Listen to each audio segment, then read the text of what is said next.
Hello friends, welcome to my YouTube channel. Myself Amit Sinha. दोस्तों, आज से मैं एसएससी का कंबाइंड ग्रेजुएट लेवल का जो है सो करा रहा हूँ। आज मेरा फर्स्ट सेट है इंग्लिश का। तो ये देखिए, इस 2016 में जो है सो दोस्तों ये पूछा गया क्वेश्चन है। तो इसे हम लोग बेसिकली बनाने का प्रयास करते हैं। इस तरह से जो है सो सीक्वेंस बाय सीक्वेंस मैं सेट देते रहूँगा और करंट भी दूंगा जो कि हाल के एग्ज़ाम में पूछा गया है। तो बेसिकली बस करना क्या है दोस्तों कि इसको देखना यह है कि किस तरीके से मैं इसे बनाता हूँ, कैसे अटैम्प्ट लेता हूँ, कौन कौन सा ट्रिक है जिसे कि बनाने के क्रम में दोस्तों फॉलो किया जाता है। एक बात अवश्य ध्यान देना है दोस्तों कि इंग्लिश एक ऐसा सब्जेक्ट है जिसे एग्ज़ाम में आप यदि बनाते हैं तो उसका पूरा जो है सो मीनिंग समझ कर बनाने का प्रयास ना करें, क्योंकि वो उस तरह से दिया ही गया होता है। मैं अपने एक्सपीरियंस की बात करता हूँ। तो मैंने बहुत सारे बैंक एग्ज़ाम को क्वालिफाई किया है, तो मेरा बहुत लंबा अनुभव है, लगभग 10 से 15 साल का अनुभव है पढ़ाने का। तो इसलिए मैं बता रहा हूँ, इसलिए ध्यान से इसको देखना है और बनाना है। तो चलिए स्टार्ट करते हैं। और इससे पहले मैं कहना चाहता हूँ, यदि वीडियो आपको अच्छा लगता है, थोड़ा सा भी बेनिफिट होता है, तो अवश्य दोस्तों सब्सक्राइब करें, लाइक करें, शेयर करें और जो है सो अवश्य कमेंट करें दोस्तों कि कैसा लग रहा है। तो फिर आगे एक मोटिवेशन के साथ मैं बढ़ूँगा। तो आइए दोस्तों, इसे स्टार्ट करते हैं बिना देरी किए हुए। देखिए, पहला क्वेश्चन जो है इसमें कह रहा है कि जो in this following questions out of 4 alternatives choose the word which best express. यानी इसका आपको जो है सो एक जैसा वर्ड यानी कि सिनोनिम्स इसका जो है सो आपको बताना है। देखिए, पहला वर्ड है रिसेप्टेकल। रिसेप्टेकल का मतलब होता है रिसिप्ट करने वाला, यानी इसको हम लोग कंटेनर भी कहते हैं। कंटेनर कहने का मतलब है कि एक संदूक या थैला, कंटेनर हो गया। तो इसका बेस्ट मीनिंग तो आपको कंटेनर है, इसलिए इसका आंसर सी होगा। इसका आंसर आपका सी। कंपार्टमेंट मतलब होता है डब्बा। इसका यूज़ हम लोग करेंगे ट्रेन के कंपार्टमेंट के संदर्भ में। डब्बा के होल का मतलब छिद्र,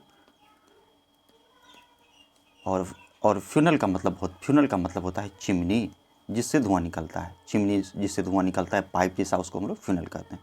तो इसका आंसर आपका हो गया सी, रिसेप्टेकल्स। दूसरा शब्द दोस्तों है कि इसमें कह रहा है कि अपोजिट यानी एंटोनिम्स आपको बताना है इन द वर्ड। इस वर्ड का मीनिंग, तो वैनिटी एक शब्द है। वैनिटी का मतलब होता है गर्व होना, यानी to be proud. To proud, गर्व होना और घमंड होना थोड़ा सा डिफरेंस है। यह वैनिटी जो है सो घमंड वाला है, यानी कि इसमें घमंड होना। तो प्राइड तो एक जैसा शब्द हो गया, सिनोनिम्स हो गया। करेज का मतलब उत्साह हो गया, यह वर्ड तो इसका उल्टा है नहीं, लव भी नहीं है।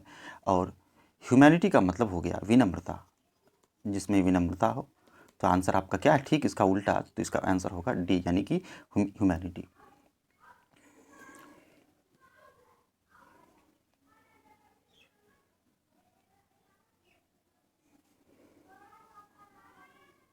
आगे देखते हैं हम लोग। आगे इसमें कह रहा है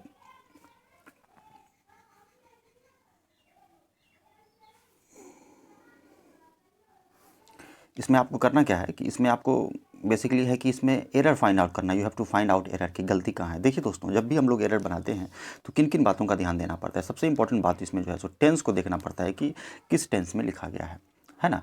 आप देखिए, यहाँ से हम लोग बनाते हैं, चेन बनाते जाएंगे, यदि गलती होगा तो खुद ब खुद बाहर निकल कर आएगा। इफ़ से स्टार्ट कर रहा है, मतलब यदि यह कंडीशनल सेंटेंस इफ़ है।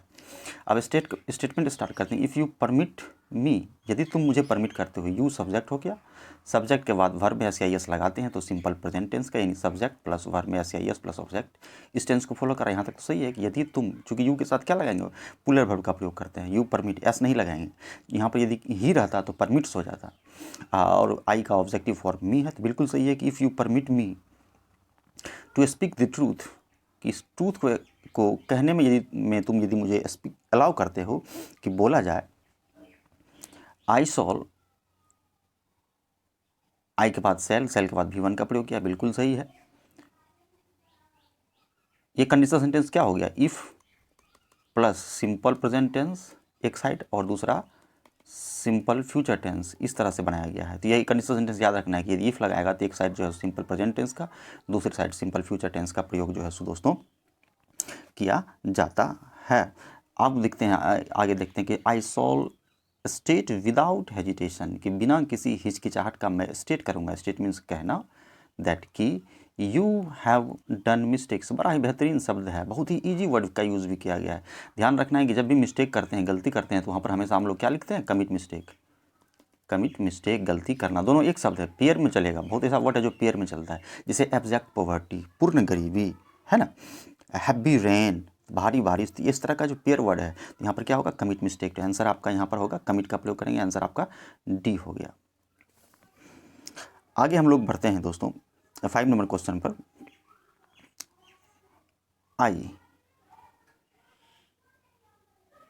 आई सक्सीडेड परसुएडिंग हिम, परसुएड मतलब फॉलो करना, हिम सक्सीडेड मतलब होता है सफल होना, कि मैं सफल हो गया उसको परस्यू करने में। तो एक बात ध्यान देना है कि सक्सीड के साथ इन का प्रयोग किया जाता है, सक्सीड इन सफल होना। तो आंसर तो आपका एक ए में ही हो गया है ना, इसका आंसर क्या हो जाएगा A. I succeed in persuading him to come up with, तीनों एक शब्द है यानी कि आना, मी यानी मेरी और आना या मेरे फेवर में आना, only after hours of argument यानी कि घंटों आर्गूमेंट के बाद वह मेरे फेवर में आया, यह कहना चाह रहा है दोस्तों। तो बिल्कुल ही एग्जैक्ट तरीके से हम लोग देख पा रहे हैं कि इसका आंसर क्या होगा, सक्सीड इन। तो ध्यान देना है कि सक्सीड के साथ किसका प्रयोग करते हैं, तो इन का प्रयोग करते हैं। आई होप कि आप लोगों को समझ में आ रहा होगा। तो आगे फिर बढ़ते हुए दोस्तों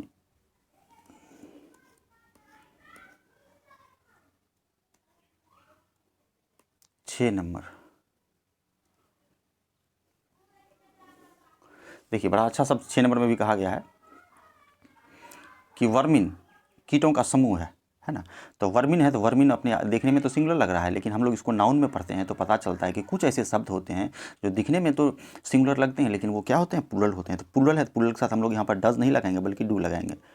डू का प्रयोग किसके साथ करते हैं, प्लूरल के साथ करते हैं, और डज का प्रयोग किसके साथ करते हैं, तो सिंगुलर के साथ करते हैं। तो ऑब्वियसली यहाँ पर क्या, vermin do not much harm, कि ज़्यादा हार्म नहीं करता है, टू क्रॉप्स को यानी फसल को जो है सो कि ज़्यादा हार्म नहीं करता है। तो यहाँ पर डज के को रिप्लेस करके क्या लगाएंगे, डू। तो इसका आंसर क्या हो जाएगा दोस्तों, इसका आंसर हो जाएगा बी।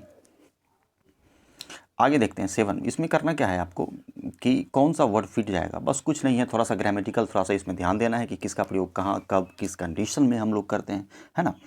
तो आइए दोस्तों देखते हैं। अब सेंटेंस में देखिए देन लगा है, तो कंपैरेटिव डिग्री का वर्ड है, सब एक जैसा वर्ड है। मोर फास्टर तो होगा नहीं, चूँकि ई आर लगा देंगे तो मोर नहीं लगाते हैं। जैसे मोर ब्यूटीफुल होगा कंपैरेटिव डिग्री का, है ना, ब्यूटीफुलर नहीं होगा, फास्टर होगा लेकिन मोर फास्टर नहीं होगा। तो इन सारी बातों को ध्यान देना है। तो लाइटर हो सकता है। तो आइए देखते हैं हम लोग कि सेंटेंस के हिसाब से एग्जैक्ट वर्ड क्या है। जैसे कि सपोज दैट कि कोई चीज़ में जैसे कि हम लोग कह रहे हैं कि बहुत भारी बारिश हो रही है, तो हैवी रेन बोलेंगे, है ना, भारी बारिश हैवी रेन हो जाएगा। ऐसा नहीं कहेंगे कि टू मच रेन, नहीं, हैवी रेन। तो वही एग्जैक्ट वर्ड जो है सो इसको देखा जाता है। कह रहा है कि light is dash than sound, sound से लाइट क्या है, फास्टर है। बिल्कुल सही है, यही होगा इसका आंसर कि light is faster than sound. More faster तो होगा नहीं, साउंडर देन साउंड नहीं, 2 बार साउंड साउंड का प्रयोग बिल्कुल नहीं करेंगे। और लाइटर मतलब होता है हल्का, तो लाइट क्या है, साउंड से तीव्र है, तो इसलिए आंसर इसका क्या होगा कि फास्टर होगा। इसी तरह से देखते हैं कि एग्जैक्ट वर्ड की कौन सा यूज़ करेंगे। The man dash for the purpose, किस पर्पस के लिए, किस पर्पस के लिए, किसी उद्देश्य के लिए एक आदमी को, किसी व्यक्ति को क्या किया गया, सप्लाई गुड्स को सप्लाई करते हैं। जैसे गुड्स एंड मटेरियल को सप्लाई किया जाता है और व्यक्ति को एम्प्लॉय किया जाता है, यानी इसको बहाल किया जाता है। ध्यान देना है, यही जो शब्द है ना दोस्तों, इसी का इस्तेमाल करना है। फेवर मतलब अपने फेवर में होना, और साइटेड मतलब एग्जाम्पल देना। To give an example of something that is called cited, example देना यानी उदाहरण प्रस्तुत करना। तो the man dash for purpose, purpose के लिए मैन को क्या किया गया, तो एम्प्लॉय किया गया यानी बहाल किया गया। तो बहुत ही ईजी शब्द में इसको इस्तेमाल किया गया है ना। बस थोड़ा सा आपको कॉन्शियस रहना है कि देखना है कि कौन सा वर्ड का प्रयोग किया जाता है। और आप मेरे द हिंदू एडिटोरियल को अवश्य देखें, उसमें बहुत सारे वर्ड का प्रयोग मैं बताता हूँ। बड़ा अच्छा शब्द दोस्तों जो है सो दिया है 9 नंबर में कि there was a serious dash between, between का प्रयोग दो के लिए किया जाता है, हमेशा ध्यान देना है। टू ब्रदर्स, दो भाई में क्या था। अब देखिए सीरियस का प्रयोग लगाया हुआ है, इसका मतलब है कि नेगेटिव शब्द का प्रयोग किया है कि जरूर दोनों भाई में विवाद होगा, झगड़ा होगा। तो आइए ऑप्शन से देखते हैं सीरियस क्या है।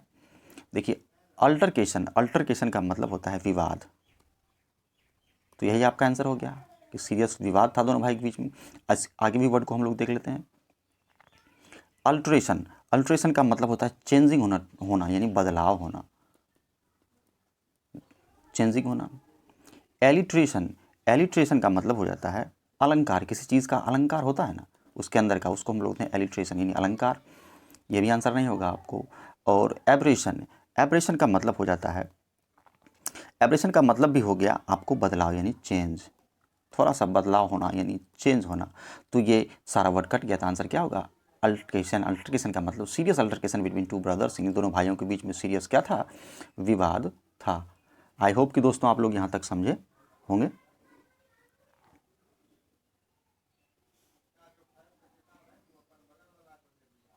आगे देखते हैं, बड़ा अच्छा शब्द कह रहा है। इसमें करना क्या है कि आपको जो है सो फ्रेजल का प्रयोग करना है दोस्तों। कह रहा है कि ईडियम एंड फ्रेज जो है सो इसमें कौन सा होगा। तो आइए देखते हैं, इसमें कह रहा है idiom phrase, to give oneself fair, to give oneself air, fair नहीं एयर है, अपने आप को हवा देना। इसका मतलब होता है कि ज़्यादा घमंड में होना, यानी वैनिटी में होना, है ना। तो स्पेस टू ब्रीथ, सांस लेने के लिए जगह देना, ये नहीं होगा। टाइम तो इसका समय होगा नहीं। एक्टिंग स्ट्रेंज, अजीब तरीके से एक्ट करना, व्यवहार करना, स्ट्रेंज मीन्स अजीब, ये भी नहीं होगा। बिहेविंग एरोगेंटली, एरोगेंटली मतलब घमंड में, घमंड पूर्वक जो है सो व्यवहार करना। तो इसका आंसर दोस्तों यही होगा। तो याद रखना है कि to give oneself air, अपने आप को हवा देना, यानी घमंड में बात करना। तो इसका आंसर होगा बिहेविंग एरोगेंटली। अगला देखते हैं, एट ए स्टोन्स थ्रो, यानी कि स्टोन्स थ्रो में इसका मतलब होता है कि कुछ ही दूरी पर होना, यानी at a short distance. Answer आपका ये होगा, कुछ ही दूरी पर, at a short distance. At a place where quarrels take place, जहाँ झगड़ा होता है वो जगह नहीं होगा। अ ग्रेट डिस्टेंस, बहुत दूरी पर नहीं होगा। अक्वेरी, एक क्वेरी करना यानी प्रश्न पूछने वाला जगह, ये भी नहीं होगा। इसलिए आंसर आपका होगा एट ए शॉर्ट डिस्टेंस। तो याद रखना है आपको कि एट अ स्टोन्स थ्रो का मतलब क्या होता है कि कुछ दूरी पर, है ना। तो इन सारी बातों का दोस्तों ध्यान देना है।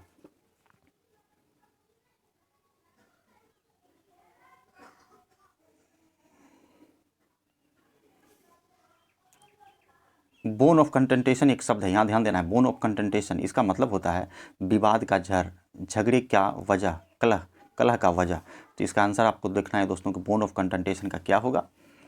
तो इसका आंसर डायरेक्ट हो गया आपको कॉज फॉर क्वारल, यानी कि झगड़े की वजह। इसका answer C, cause of quarrel, झगड़े की वजह। एक लिखा हुआ है delicious non vegetarian item, non vegetarian item जो डिलीशियस हो, स्वादिष्ट हो, ये भी नहीं होगा। An item which made them content, एक ऐसा आइटम जो कि कंटेंट कर दिया, यानी कि असंतुष्ट कर दिया, गुस्सा दिला दिया, ये भी नहीं होगा। यह होगा कि झगड़े की जड़ होना, cause for quarrel. Answer C. A link between them, उनके बीच में लिंक, बिल्कुल नहीं होगा आंसर ये भी। इसलिए आंसर आपका राइट आंसर इज सी। अगला देखने का रहेगा, out of the four alternatives choose the which can be substitute, जो कि उसके जगह पर जो है सो इस्तेमाल किया जा सकता है, यानी उसका एक आप जो कह सकते हैं कि शॉर्ट फॉर्म, यानी सेंटेंस का जो है सो आपको बताना है। जैसे कह रहा है कि एक व्यक्ति, a person who has lost the protection of the law, कि जिसने प्रोटेक्शन ऑफ लॉ को खो दिया। कहने का मतलब है कि जिसका लॉ भी प्रोटेक्शन नहीं कर सकता है, यानी उसको हम लोग क्या कहेंगे, तो उसको हम लोग, यानी कि जिसको लॉ जो है सो मान्यता नहीं देता है, उसको क्या कहेंगे। देखिए, आउट लॉ का मतलब होता है अवैध, जिसको वैध नहीं हो, इलीगल। इमिग्रांट का मतलब होता है कि बाहर से आने वाला यानी विदेश से आने वाला, बाहर से कोई दूसरे देश से हमारे देश में आता है, उसको इमिग्रांट कहते हैं, आई डबल वाला। और EMMIGRANT, इमिग्रांट का मतलब होता है अपने देश से किसी दूसरे देश में बाहर जाना। आउटकास्ट का मतलब हो गया बहिष्कृत करना, बहिष्कृत करना। और ऑर्फन का मतलब अनाथ होगा, अनाथ होना, यानी कि जो अनाथ है। तो इसका आंसर, डायरेक्टली आंसर इसका क्या होगा, ए होगा, यानी आउटलॉ करना, यानी कि वो अवैध हो गया।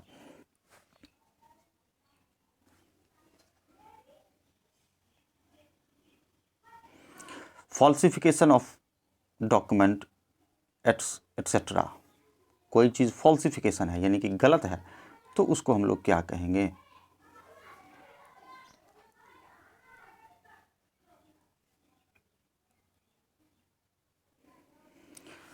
तो देखिए दोस्तों, फॉल्सिफिकेशन ऑफ डॉक्यूमेंट, जो झूठ डॉक्यूमेंट है, गलत या जाली डॉक्यूमेंट है, तो उसको क्या कहेंगे, जीरोक्सिंग। जीरोक्सिंग मतलब फोटोकॉपी करना, ये नहीं कहेंगे। फॉर्जरी, यही होगा, फॉर्जरी करना, यानी कि फॉर्जरी काम करते हैं। लेमिनेटिंग, प्लास्टिक चढ़ाना, ये भी नहीं होगा। कॉपिंग, कॉपी करना, ये भी नहीं। आंसर क्या होगा, फॉर्जरी। 15 में, to make atonement of one sins, यानी कि सिंस मतलब पाप का, अटॉनमेंट मतलब स्वीकृति करना। यदि कोई गलती करते हैं, उसका अटॉनमेंट करते हैं, तो इसको हम लोग कहते हैं प्रायश्चित करना। क्या कहते हैं, प्रायश्चित करना। तो इसका देखिए दोस्तों, बड़ा अच्छा तरीके से आंसर दिया है कि एक्सपिएट, एक्सपिएट का मतलब होता है प्रायश्चित करना। आंसर यही होगा इसका। रिनाउंस, त्यागना। रेमोन्स्ट्रेट, विरोध करना। और रिसेंट, रिसेंट का मतलब हाल का। इसका आंसर क्या होगा? एक्सपिएट, इसलिए प्रायश्चित करना, यानी कि टू मेक अटॉर्नमेंट फॉर वंस सिन, अपनी गलती के लिए जो है सो प्रायश्चित करना यानी क्षमा मांगना। अगला वर्ड अब इस सेंटेंस में दोस्तों करना क्या है कि इसमें एग्जैक्ट वर्ड जो है सो हमको देखना है ना, कि बिल्कुल सही है कि क्या है, कि गलत है कि बिल्कुल सही है। ठीक है, तो जहाँ से अंडरलाइन किया गया है अब देख रहे हैं कि the boys absented themselves for 2 days, कि 2 दिन के लिए जो बॉयज़ थे वो एबसेंट था। तो देखिए बॉयज़ प्लूरल हो गया, प्लूरल के साथ पास्ट टेंस में वर्ब का प्रयोग किया जाता है, नहीं तो सब्जेक्ट के बाद V2 डायरेक्ट लगाएं और ऑब्जेक्ट लगाएं, तो बिल्कुल ठीक है, V2 का प्रयोग किया गया है कि एबसेंट था। और बॉयज़ के लिए एबसेंट हम लोग देखते हैं, पढ़े हैं कि कुछ ऐसे शब्द हैं जिसके साथ जो है सो रिफ्लेक्सिव प्रोनाउन का प्रयोग करते हैं, जैसे एबसेंट होना, प्रेजेंट होना, इस सब के साथ रिफ्लेक्सिव प्रोनाउन करते हैं। तो reflexive pronoun according to the subject होता है। तो बॉय के लिए इसका जो है सो प्रोनाउन दे बनता है, दे का जो है रिफ्लेक्सिव प्रोनाउन देमसेल्फ हो जाएगा। तो बिल्कुल सही है कि लड़के जो है सो एबसेंट थे देमसेल्फ फॉर 2 days, 2 दिन के लिए एबसेंट थे। तो ध्यान देना है, देमसेल्फ रिफ्लेक्सिव प्रोनाउन है, और यह जो है सो कुछ शब्द जैसे एबसेंट है, प्रेजेंट है, उसके साथ रिफ्लेक्सिव प्रोनाउन का प्रयोग करेंगे, और यह जब भी लगाएंगे तो अकॉर्डिंग टू द सब्जेक्ट लगाएंगे। तो बॉय के हिसाब से क्या होगा, एक बॉय रहता तो क्या होगा, हिमसेल्फ, बॉयज़ हैं तो देमसेल्फ। बिल्कुल ईजी है दोस्तों, समझना, ढंग से इसको पढ़ेंगे तो बहुत ईजी लगेगा आपको समझना। अगला देखिए 17 नंबर क्वेश्चन देखिए, the mother insist on sitting, आप देखिए अप में लगाया है, तो आपको यह ध्यान देना है कि सिटिंग के साथ कौन सा शब्द लगाएं जो मीनिंग होगा something every day for charity, कि चैरिटी के लिए, दान के लिए माँ जो है सो कुछ समथिंग, कुछ प्रत्येक दिन क्या करती थी, तो निकाल कर अलग रखती थी। यह कहना चाह रहा है कि माँ प्रत्येक दिन कुछ न कुछ निकाल कर दान के लिए अलग रखती थी। सेटिंग अप का मतलब होता है लगाना, सेट करना। सेट असाइड का मतलब होता है, यहाँ पर देखिए सेटिंग अप की जगह पर यदि असाइड लगा दें, सेट असाइड मतलब होता है अलग रखना, तो आंसर आपका यही हो जाएगा, अलग रखना। ठीक है, सेट ऑन लगाना, बैठना भी होता है, सेट इन स्टार्ट करना, सेट इन ध्यान रखेंगे स्टार्ट करना, स्टार्ट करना, तो इसका आंसर क्या होगा, सेट असाइड यानी अलग रखना। तो अब की जगह पर हम लोग क्या लगाएंगे, असाइड। अब देखिए यहाँ पर कह रहा है 18 नंबर क्वेश्चन में कह रहा है कि कौन सा शब्द लगाना है जो ही begin on a new business, तो ध्यान देना है, बिजनेस वेंचर, बिजनेस वेंचर मतलब बिजनेस का एक जो है सो नया वेंचर वो स्टार्ट करता है। तो याद रखेंगे हमेशा कि इम्बार्क ऑन मतलब होता है स्टार्ट करना, दोनों एक शब्द, इम्बार्क ऑन स्टार्ट करना। खास करके बिजनेस कोई नया वर्क स्टार्ट करते हैं तो इम्बार्क ऑन का प्रयोग दोस्तों हम लोग करते हैं। तो right answer is embark on यानी स्टार्ट करना। ओपन ऑन मतलब खोलना, ढक्कन खोलना। बिगन जर्नी स्टार्ट करना, स्टार्ट करना, खास करके जर्नी स्टार्ट करना। तो रियल आंसर इज 18 का 1। अब देखते हैं यहाँ पर आई हैव टू से दैम द ट्रूथ, तो ध्यान देना है दोस्तों, एक शब्द है टेल द ट्रूथ, तीनों एक शब्द है, tell the truth, tell the truth जब भी चलेगा तीनों साथ चलेगा, तो इसका मतलब होता है सत्य वचन कहो। तो tell the truth real answer एक है ना। स्टेट मीन्स भी कहना होता है, लेकिन मैं बता चुका हूँ वो कुछ ऐसे शब्द हैं जिसका कि हम लोग पेयर में प्रयोग करते हैं, जैसे हैप्पी रेन, एब्जैक्ट पॉवर्टी। तो इस तरह से यहाँ पर टेल दी ट्रूथ होगा, याद ही कर लेना है। टेल दी ट्रूथ होता है, एम्बार्क ऑन होता है स्टार्ट करना होता है, सेट असाइड अलग रखना होता है ना। रिफ्लेक्सिव प्रोनाउन करेंगे, देम शब्द का प्रयोग अकॉर्डिंग टू द सब्जेक्ट करेंगे, तो ये सारा चीज़ है। और 20 नंबर क्वेश्चन है कि दी SSB will interview the candidate, कि SSB जो है सो कैंडिडेट का इंटरव्यू लेगा। बिटवीन का प्रयोग करते हैं दो के अर्थ में, दो समय अंतराल में किया गया है, बिल्कुल सही है। 11 AM एंड 3 PM बिल्कुल सही है कि 11 और 3 के बीच में जो है सो इंटरव्यू लिया जाएगा, तो इसलिए इसका आंसर हो जाएगा दोस्तों नो इम्प्रूवमेंट रिक्वायर्ड। इसका आंसर हो जाएगा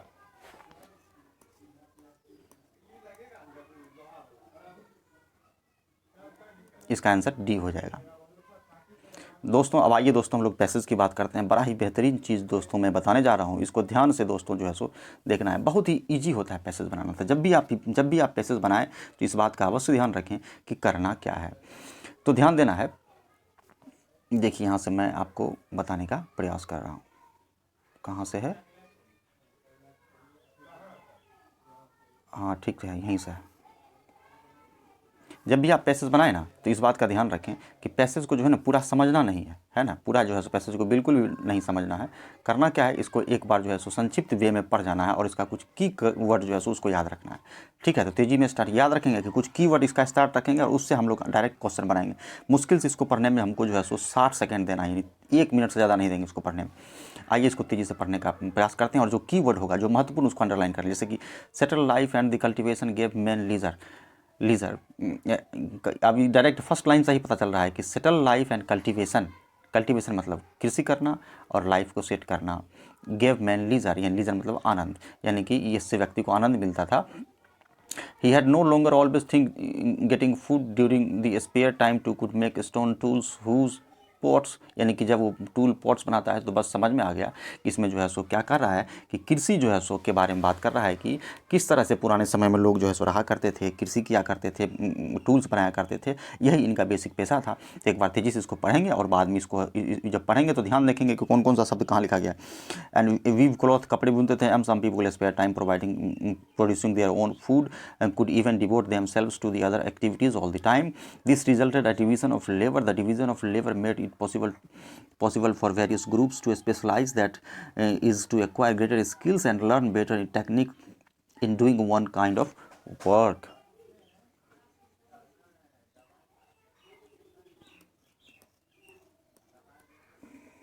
आगे देखते हैं हम लोग।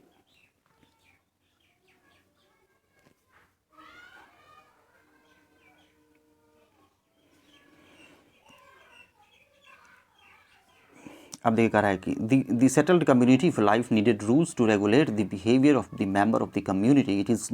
It is not possible to know exactly how regulations were established. It appeared that the decisions regarding the community were taken by the people as a whole or by a council of elders. Is an impractical tribal society. There were perhaps no kings or no any organized governments. Most likely there were chiefs.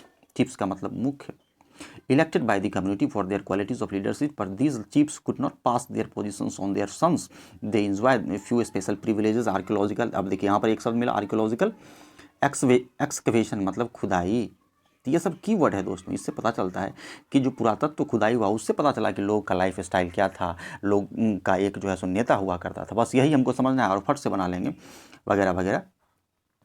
तो आइए दोस्तों इसका हम लोग question पर चलने का प्रयास करते हैं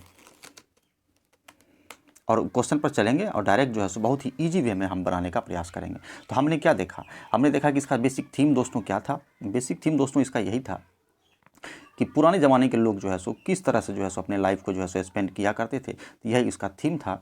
तो आइए सबसे पहला क्वेश्चन देखने का प्रयास करते हैं। कह रहा है कि व्हाट, अब समय हम यहाँ देंगे, वहाँ समय नहीं देंगे, वहाँ 1 मिनट से ज़्यादा समय नहीं देंगे बनाने में। अब हमको समय यहाँ देना है कि what did man do in spare time, कि खाली समय में मनुष्य क्या करते थे। देखेंगे कि स्पेयर टाइम के बारे में वहाँ पर क्या कह रहा है। ठीक है, तो फटाक से हम लोग जो है सो ऊपर की ओर चलेंगे कि स्पेयर टाइम में क्या कर रहा था।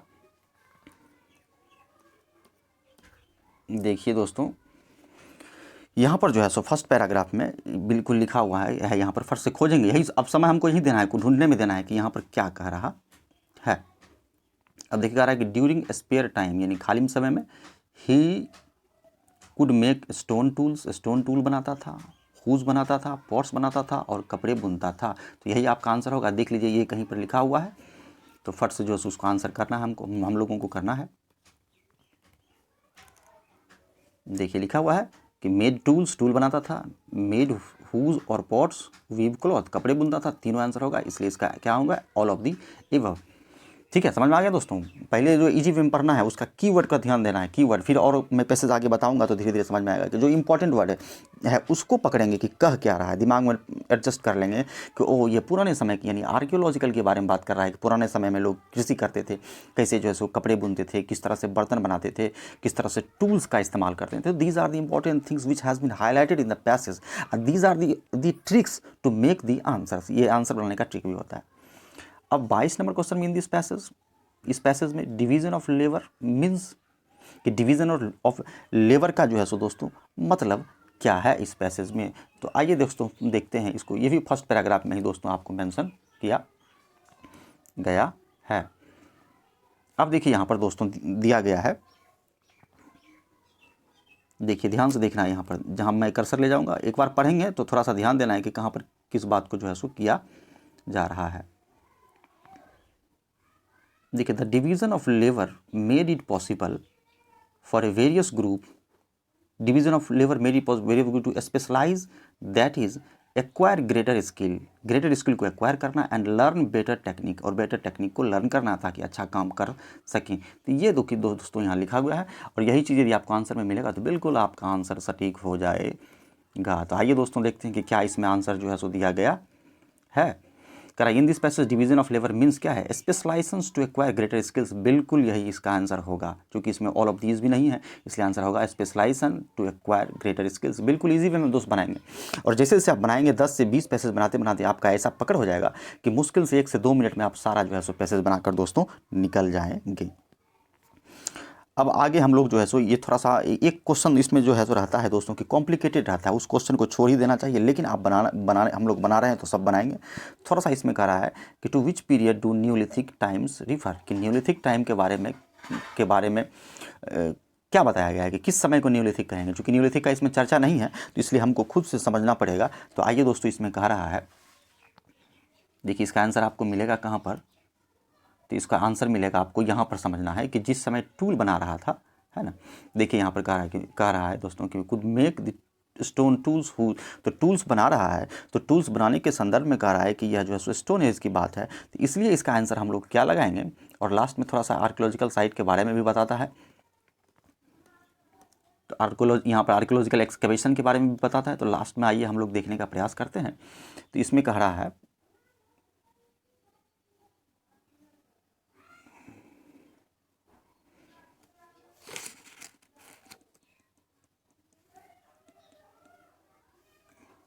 विच period neolithic times refer, the latter part of stone age, कि स्टोन एज के ठीक बाद का, मैं अभी बता चुका हूँ स्टोन एज के बारे में, तो बिल्कुल आपका आंसर यही होगा, यानी आंसर इसका ये हो जाएगा। अब दूसरा क्वेश्चन भी देखते हैं, दूसरा इसका ऑप्शन भी देखते हैं कि क्या कहीं वो आंसर तो इसका नहीं हो सकता है। तो आइए देखने का प्रयास करते हैं। Early of the stone age, नहीं, बिल्कुल नहीं है, स्टोन एज के अर्ली की बात नहीं कर रहे हैं, चूंकि स्टोन एज के बाद की बात है। Latter part of ice age का चर्चा तो किया ही नहीं गया है दोस्तों, और मेडिएवल टाइम्स की बात कहीं नहीं गई है। मध्यकालीन भारत जिस समय में अकबर वगैरह था उसका बात तो है नहीं, तो ये दो कट गया। अब ये या तो होगा early part of the stone age का पहला पार्ट, लेकिन नहीं, यह कह रहा है कि न्यूलिथिक एज जो है सो अर्ली ये लेटर की बात है, स्टोन एज की बात है। अब अगला इसका क्वेश्चन दोस्तों हम लोग देखते हैं, बड़ा अच्छा कर रहा है कि चीफ्स, बहुत ही easy question, chiefs were elected by community के द्वारा जो है सो मुखिया को, नेता को, चीफ को इलेक्ट किया जाता था फॉर देयर डैश, क्या चीज़ के लिए। तो बिल्कुल तरीका से दोस्तों इसको हम लोग पढ़े थे, देख जगह चीफ का वर्णन दोस्तों आया था। तो आइए दोस्तों इसे हम लोग देखने का प्रयास करते हैं। तो देखिए दोस्तों यहाँ पर जो है सो बिल्कुल लिखा गया है कि देयर वेयर चीफ्स, यहाँ ध्यान से देखिएगा, है ना,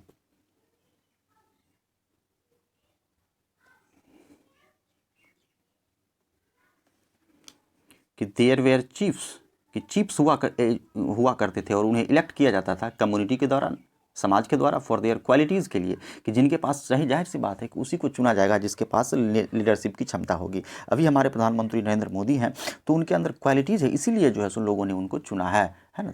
तो वही यहाँ कहा रहा है कि for their qualities of leadership के लिए जिनके पास होता था उसी को जो मुखिया चुना जाता था। But these chiefs could not pass their positions to on their sons, लेकिन यह जो मुखिया या राजा होता था वह अपना जो है सो पोजीशन अपने बेटे को नहीं देता था, वही कह रहा है कि pass their sons and they enjoyed few special privileges, उसको कुछ स्पेशल जो है सो अधिकार भी दिया जाता था। तो यही इसका आंसर होगा। इस तरह से मिलता जुलता दोस्तों देखते हैं कि chiefs were community for their क्या चीज़ के लिए चुना जाता था। तो आइए इसका हम लोग बनाने का प्रयास करते थे। एज, क्वालिटीज़ ऑफ लीडरशिप, आप खुद ही बताइए कि इसका आंसर क्या होगा। Responsibility of and courage, trustee and loyalty, all नहीं है इसमें से क्या आंसर होगा, बिल्कुल बताइए क्या होगा। आंसर इसका होगा क्वालिटीज़ ऑफ लीडरशिप, जिसके पास लीडरशिप का क्वालिटी था उसी को मुखिया चुना जाता था। और यह बहुत ही लास्ट वाला वर्ड जो है सो बहुत ही आसान है कि the meaning of privilege is, privilege का मतलब क्या होता है, इसका मतलब होता है स्पेशल अधिकार, कुछ जैसे राजा को, प्रधानमंत्री को, राष्ट्रपति को कुछ प्रिविलेज मिलता है, यानी विशेषाधिकार, यानी टू गिव स्पेशल राइट, तो इसका आंसर जो है सो दोस्तों एग्जैक्ट इसका आंसर क्या होगा तो आप खुद बताने का जो है सो प्रयास कीजिए। इंटरेस्ट नहीं होगा, फेवर नहीं होगा। अलाउंस मतलब भत्ता होता है, अलाउंस मतलब भत्ता जो सरकारी कर्मचारी को मिलता है, इसलिए इसका आंसर होगा बेनिफिट, कि कुछ लाभ मिलता था यही इसका आंसर आपका होगा। आई होप कि दोस्तों आप लोगों को अच्छा लगा होगा। You all have enjoyed a lot. इसी तरह से बनाइए। अभी ट्रिक एक से एक ट्रिक मैं बताऊंगा, फिलर बताऊंगा, तो सारे ऑप्शंस को बताऊंगा। इसलिए जल्दी से दोस्तों सब्सक्राइब करें और शेयर करें। अवश्य कमेंट करें कि दोस्तों आपको मेरा वीडियो कैसा लगा, चूँकि यह पहला वीडियो है और इसके बाद जो है सो बहुत सारा वीडियो मैं कराऊँगा। उसके बाद बैंक स्पेशल भी कराऊँगा। तो बने रहिए, मिलते हैं अगले वीडियो में। धन्यवाद।